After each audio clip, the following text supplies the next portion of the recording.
नमस्कार, मी गणेश जाधव. एमसीएनच्या जालना बातमीपत्रात आपल्या सगळ्यांचं स्वागत. एमसीएन न्यूजच्या सर्व प्रेक्षकांना अक्षय तृतीयाच्या हार्दिक शुभेच्छा. या बातमीपत्राचे प्रायोजक आहेत संजीवनी मल्टी स्पेशालिटी हॉस्पिटल. आपल्या आरोग्याची संजीवनी. The skill to heal, the spirit to care. या संजीवनी फाउंडेशन स्कूल शैक्षणिक वर्ष 2026-27 साठी प्रवेश सुरू. जालना शहरातील इंदेवाडी पाण्याची टाकी परिसरात वास्तव्यास असलेल्या कैलास दत्तू पवार यांची निर्घृणपणे हत्या करण्यात आली. जालना तालुक्यातील दरेगाव शिवारातील वन विभागाच्या जंगलात रक्ताच्या थारोळ्यात आज त्यांचा मृतदेह आढळून आल्यानं शहरात एकच खळबळ उडाली. या प्रकरणात तालुका जालना पोलिसांनी तत्काळ घटनास्थळी धाव घेऊन पुढील कारवाईला सुरुवात केली आहे. 17 एप्रिल पासून बेपत्ता असलेल्या कैलास दत्तू पवार यांचा खून झाल्याची धक्कादायक घटना उघडकीस आली आहे. जालना तालुक्यातील दरेगाव शिवारात आज त्यांचा मृतदेह आढळून आल्यानं परिसरात एकच खळबळ उडाली आहे. मिळालेल्या माहितीनुसार कैलास पवार हे 17 एप्रिल पासून बेपत्ता होते. कुटुंबियांकडून त्यांचा शोध सुरू असताना आज दरेगाव शिवारात त्यांचा मृतदेह आढळून आला. या घटनेनंतर संतप्त नातेवाईकांनी तालुका पोलीस ठाण्यात धाव घेत जोरदार आक्रोश व्यक्त केला.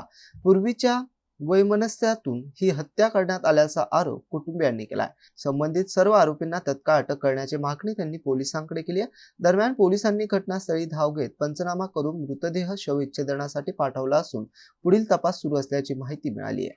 तर पोलीस आम्हाला सहकार्य करीत नसल्याचा आरोप मयत कैलास पवार यांच्या मुलीने आणि नातेवाईकांनी केलाय. पप्पा 17 तारखेपासून मिसिंग होते. त्यानंतर आज त्यांचा खून झाल्याचं ऐकण्यात येतंय. काय नेमकी घटना काय घडली आहे? कधीपासून ते बाहेर गेलेले होते? माझे पप्पा दुपारी 17 तारखेला नाही का 2-2:30च्या दरम्यान बाहेर गेले होते. आम्हाला सर्व जणांना चांगलं बोलून गेले होते. विकी नावाचा मुलगा आहे, शुभम, ती ममता, साक्षी, समाधान एवढ्या जणी संशय आरोपी त्यांच्या बहिणी हे सर्व जणांना माझ्या पप्पाला मारून दरेगाव ते फॉरेस्ट मध्ये टाकलं. आणि हे 15 वर्ष म्हणजे त्याचं काय प्रकरण होतंय माहित नाही आम्हाला, पण ती शुभमनं माझ्या पप्पाला धमक्या दिल्या होत्या. शुभमनं विकीनं या सर्व जणांना माझ्या पप्पाला मारून टाकलं. आम्ही इथं तालुका पोलीस स्टेशनला आलेलो आहोत आणि त्या आरोपींना त्यांनी मदत सिक्युरिटी सोबत ठेवलेले आणि आमच्या सर्व नातेवाईकाला माझ्या मम्मीला आम्हाला गेट लावलंय त्यांनी. आम्हाला मध्ये सुद्धा येऊ देत नाहीये. बाहेर त्यांनी आमची तक्रार सुद्धा घ्यायला नाही. त्या आरोपीचे सगळ्यांचे नाव सुद्धा घ्यायले नाही. आम्हाला न्याय मिळाला पाहिजे तोपर्यंत आम्ही बॉडीला हात सुद्धा लावणार नाही. नाहीतर आम्ही सर्वजण घरचे सुसाईड करून घेऊ. आमचे वडील नाही तर आमचं काहीच काम जगून काही कामाचं नाही. माझे वडील आम्हाला चांगलं बोलून गेले, सर्वांना चांगलं बोलून गेले. त्यांनी माझ्या वडिलांसोबत काय केलं? आणि पोलिस कशासाठी असते? जनतेला न्याय देण्यासाठी असते पोलिस. आणि आम्हाला का न्याय द्यायला नाही? ज्यांचा नवरा मरतो, ज्यांचा बाप मरतो त्यांना कळतं त्यांच्यावर बित्त काय असतं काय नाही. गेट लावून घेतलं, माझ्या आईला बाहेर टाकलं, माझ्या भावांना बाहेर टाकलं त्यांनी आणि आरोपींना सिक्युरिटी ठेवून त्या रूम मध्ये बसवलंय. का? माझा बाप मेला आज. तुमचा बाप मेला असतं तेव्हा मग माझ्या बापाला जरी न्याय भेटला नाही ना, माझ्या बापाच्या बॉडी सुद्धा आम्ही हात लावणार नाही. ते पाचीच्या साई आरोपी आम्हाला धरून पाहिजे. तुमच्याकडून नसन होत तर माझे भाऊ 2 बरोबर करते. हाय माझ्या पाठीशी माझे भाऊ. तुम्ही काहीच करायची गरज नाही. तुम्हाला नसन होत तर आम्हाला सांगून द्या. तुम्हाला जरी होत असेल तुम्ही तुमच्या नुसार कारवाई करा. आमच्या घरचे काहीच बोलणार नाही. तुमच्या कारवाईच्या मदत सुद्धा आमच्या घरचे येणार नाही. या आरोपींना असंच बाहेर ठेवलं तर ते दुसऱ्यांना पण नुकसान पोहोचू शकतात. म्हणून यांना पटकन अटक करा. तोपर्यंत आम्ही आमच्या बॉडीला हात लावणार नाही. माझ्या वडिलांचं अजून आम्ही तोंड सुद्धा बघितलेलं नाहीये. सकाळपासून 3 दिवसापासून माझे वडील आम्ही बघितलेलं नाहीये. माझ्या वडिलाला पटकन न्याय द्या, नाही तर मग आम्ही जे करायचं ते करू. आम्ही बरोबर यांना सांगा आमची कंप्लेंट घ्या म्हणून. आणि आमच्या वडिलांचं नाही का अंतिम संस्कार आम्हाला करायचंय आणि ते आरोपी धरल्याशिवाय आम्ही अंतिम संस्कार करणार नाही. यांना बोलून नेलं होतं का? कसं नेलं? यांना नाही का 16 तारखेला नाही का त्या दोघा जणांनी, विकी नावाच्या मुलानं, ती साक्षी का तिचा प्रियसी येतो मुलगा तो आणि ते शुभम नावाचा मुलगा, त्यांनी नाही का ते प्लॉटवर गोकुलधामवर त्यांचं घर बांधणं चालू, तिथं धमकी दिली होती. माझे वडील आम्हाला सांगितले पण आमच्या वडिलांना आम्ही कुठंच जाऊ दिलं नाही. 17 तारखेला माझे वडील दुपारी 2 वाजता आम्हाला बोलले, माझ्या मम्मीला बोलले आम्ही जाऊन येतो म्हणे लगेच. तरी माझे वडील 17 तारखेला गोडीनं बोलून गेले. माझे वडील आज सुद्धा परत आले नाही. माझ्या वडिलांना त्यांनी मारून टाकलं. हे सर्व जणांचे नाव सांगितले की मी त्या सर्व जणांना जेल झाली पाहिजे आणि तुमच्याकडून नसन होत तर आम्हाला सांगून द्या. तुम्ही जरी करत असेल तर तुमच्या कोणत्याच गोष्टीत आम्ही मदत येणार नाही. तुम्ही करून घ्या नाही तर आम्ही सुसाईड करू. मग आमचं काहीच फायदा नाही. जगून माझे वडील गेले, आम्हाला कोणाचा सहारा नाहीये. माझ्या वडिलांना मारून फेकलं फॉरेस्टला. धमकी किती दिवस झाले? माझ्या वडिलांना 16 तारखेला धमकी दिली. धमकी अशी दिली त्या मुलांना की तुला 2 वर्षापूर्वीच आम्ही संपून टाकणार होतो. त्याचं कशावरून वाद आहे? काय माहित नाही त्यांचं काय वाद आहे. आता तुम्ही एफआयआर ला बसला होता, त्या दाखल झालाय? अजून झाला नाही. त्यांनी आम्हाला बाहेर काढून दिलं आणि ती जे आरोपी आरोपीची बहीण आरोपीची बहीण सून आणि मध्ये बसलेले का बसलेले ते मध्ये सिक्युरिटी द्यायची का त्यांना मध्ये बसून आणि आम्ही असं उन्हातानात फिरायचं आमच्या बापास तोंड बी बघितलं नाही आम्ही मागणी तुम्हाला सांगितली ना मी त्यांना अटक केले पाहिजे त्यांनी त्यांना अटक करा आम्हाला न्याय द्या दरेगाव जवळील जे वन विभागाचं जे जंगल आहे तिथे एक सुरुवातीला आम्हाला एक अनोळखी व्यक्ती म्हणून एक बॉडी मिळाल्याची माहिती मिळाली. आम्ही तिथे गेलो. तिथे बॉडीच्या शेजारी एक गाडी होती उभी केलेली. त्या गाडीवरून आम्हाला त्या व्यक्तीचं नाव कळालेलं आहे. त्या व्यक्तीचं नाव आहे कैलास दत्तू पवार. तर हे जे आहेत याच्यामध्ये आम्ही घटनास्थळ केलेलं आहे आणि त्याच्या मुलीच्या फिर्यादीवरून आम्ही गुन्हा दाखल करीत आहोत.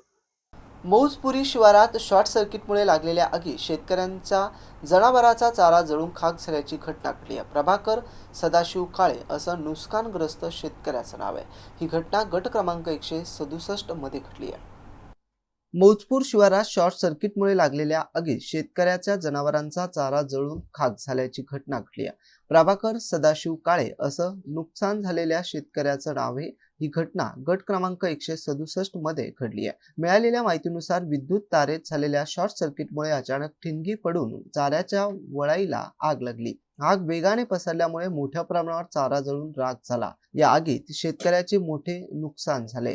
घटनेची माहिती मिळताच स्थानिक नागरिकांनी तत्काळ धाव घेत आग आटोक्यात आणण्याचा प्रयत्न केला. सुदैवाने या घटनेत कोणतीही जीवितहानी झाली नाही. मात्र जनावरांसाठी साठवलेला चारा नष्ट झाल्यामुळे शेतकऱ्यांवर मोठं संकट ओढलंय. प्रशासनाने पंचनामा करून नुकसान भरपाई देण्याची मागणी शेतकऱ्यांमधून आता जोर धरून आहे. आयशर ट्रकसह लोखंडी सळई चोरणाऱ्या 2 आरोपींना पोलिसांनी अटक केली. पोलिसांनी आरोपीकडून 8,50,000चा मुद्देमाल जप्त करत हसनाबाद पोलिसांनी ही कारवाई केली आहे. भोकरदन तालुक्यातल्या हसनाबाद गावातून व्यापाऱ्याच्या दुकानासमोरून लोखंडी सळई भरलेला आयशर ट्रक चोरी गेल्याची घटना घडली होती. या प्रकरणी व्यापाऱ्याच्या तक्रारीवरून अज्ञात आरोपीच्या विरुद्ध हसनाबाद पोलीस ठाण्यात गुन्हा दाखल करण्यात आला होता. या गुन्ह्याचा तपास करताना पोलिसांनी सीसीटीव्ही फुटेज आणि तांत्रिक विश्लेषण आणि गुप्त माहितीच्या आधारे जालना, छत्रपती संभाजीनगर, जळगाव, धुळे आणि नाशिक जिल्ह्यामध्ये तपासाची साखळी उभी केली असता तपासादरम्यान ताबेश रफिक शेख आणि समीर रज्जाक शेख या 2 आरोपींनी चोरी केल्याची माहिती समोर आल्यानंतर हसनाबाद पोलिसांनी दोघांना अटक करून त्यांच्या ताब्यातून चोरीस गेलेल्या मालापैकी तब्बल 8,59,000 रुपयाची लोखंडी सळई जप्त करण्यात आली. यातील इतर आरोपींचा शोध सुरू केला. या प्रकरणी अधिक तपास हसनाबाद पोलीस करतायत. याबरोबरचे बातमीपत्र संपलं. पुन्हा भेटूया बातमीपत्राच्या पुढील भागात. तोपर्यंत पाहत राहा MCN न्यूज.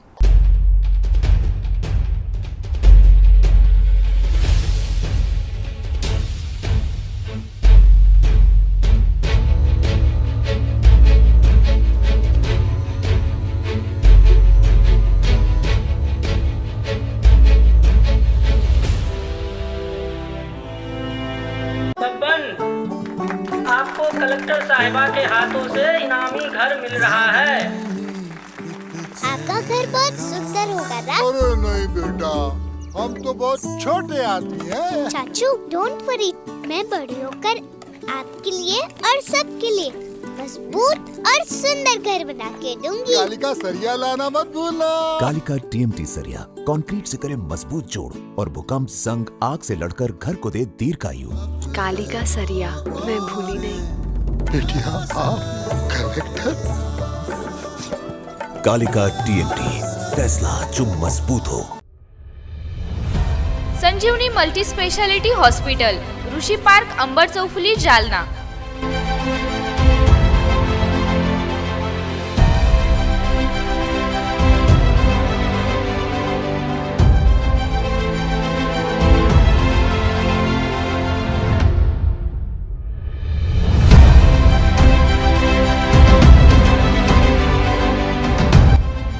महात्मा ज्योतिबा फुले जन आरोग्य योजना आणि प्रधानमंत्री जन आरोग्य आयुष्मान भारत योजना उपलब्ध.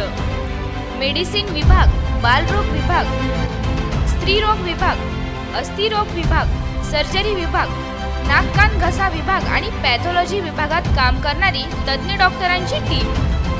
उपलब्ध सुविधा ICU, NICU, जालना शहरातील अद्ययावत Ultima of 100 with stent boost cath lab. Cardiovascular operation theatre, dialysis विभाग, cardiac care unit CCU, angiography सुविधा, एंजिओप्लास्टी सुविधा, 24 तास अत्यावश्यक सेवा आणि कार्डियाक ॲम्ब्युलन्स उपलब्ध.